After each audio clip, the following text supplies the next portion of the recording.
gonna go out on a limb and assume it is. I don't know if you need to ask a mechanic that. We should probably try.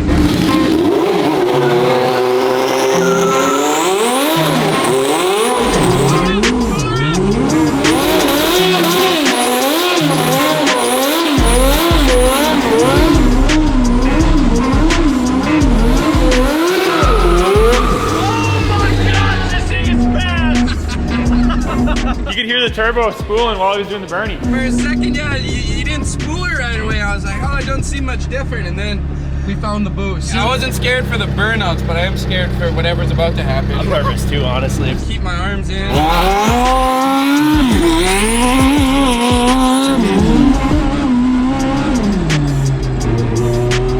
That sounds insane. Just need a little load on it to get the whistles out.